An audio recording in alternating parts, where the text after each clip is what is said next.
Assalamualaikum warahmatullahi wabarakatuh. Perkenalkan, kami dari kelompok 4, mata kuliah kajian pembelajaran matematika modern dengan dosen pengampu yaitu yang terhormat Ibu Nurma Izati MPD. Kelompok kami sendiri beranggotakan Muhammad Afif, Regina Nurul Fadilah, Sefira Rahmatuti, dan Indah Nilna Rifdah. Di sini kami akan mempresentasikan hasil review jurnal nasional dan jurnal internasional yang bertemakan psikologi belajar yang telah kelompok kami buat.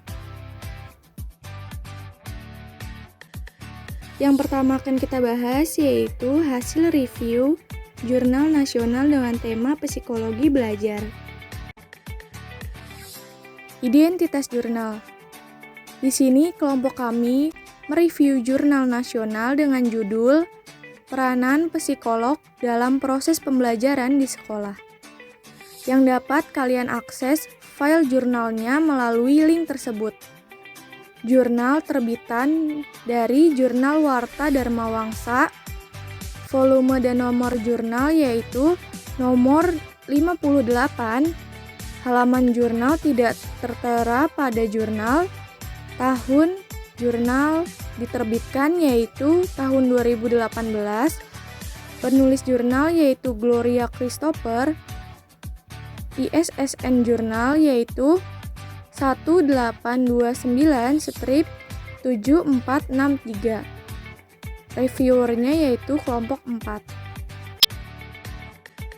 Sinopsis jurnal. Tujuan penelitiannya yaitu untuk mengetahui peranan psikologi dalam proses pembelajaran siswa di sekolah. Dengan objek penelitian, murid-murid dan pendidik. Metode penelitiannya yaitu tinjauan literatur, library research, di mana pembahasan pada penelitian ini didasarkan pada pendapat-pendapat ahli dan hasil-hasil penelitian terdahulu tentang psikologi dan proses pembelajaran. Latar belakang jurnalnya yaitu psikologi pendidikan menekankan penelitiannya pada aspek-aspek peserta didik sebagai manusia yang belajar. Orang tua dan guru-guru sebagai pihak-pihak yang membantu peserta didik dalam mencapai keberhasilan dalam belajar. Fokus psikologi pendidikan mencakup pencapaian hasil belajar, kesehatan mental peserta didik, dan penyesuaian sosial peserta didik. Hasil penelitiannya yaitu merumuskan tujuan pembelajaran secara tepat, memilih strategi atau metode pembelajaran yang sesuai, memberikan bimbingan atau bahkan memberikan konseling, memfasilitasi dan memotivasi belajar peserta didik, menciptakan iklim belajar yang kondusif, berinteraksi secara tepat dengan siswanya, dan menilai hasil pembelajaran yang adil. Lalu ada tanggapan atas artikelnya yaitu yang pertama, kekuatan penelitian. Terdapat masukan terhadap guru berupa cara-cara untuk memperhatikan psikologi siswa di kelas.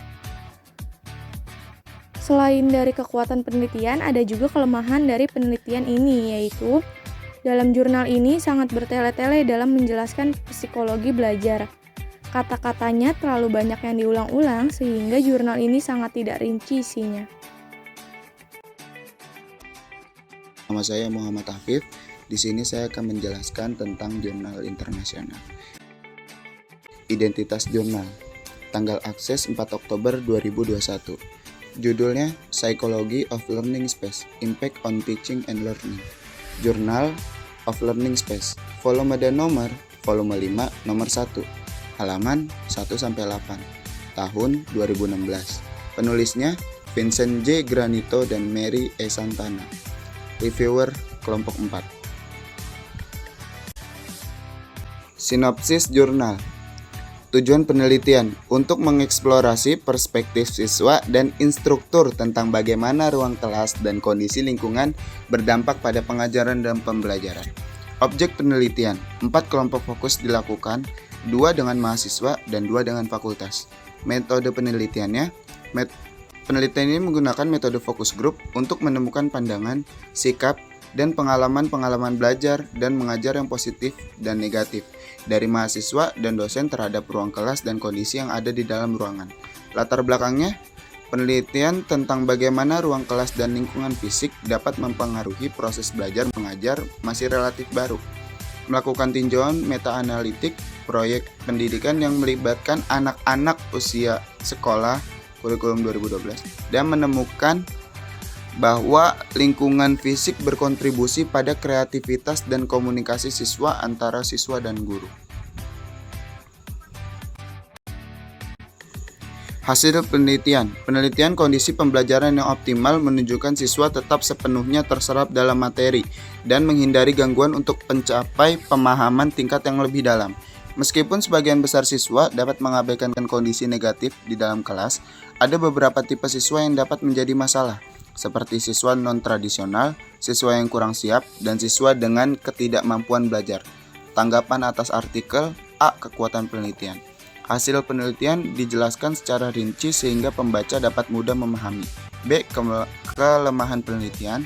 Abstrak kurang mewakili seluruh isi jurnal. Sekian presentasi dari kelompok 4, kurang lebihnya mohon maaf. Assalamualaikum warahmatullahi wabarakatuh.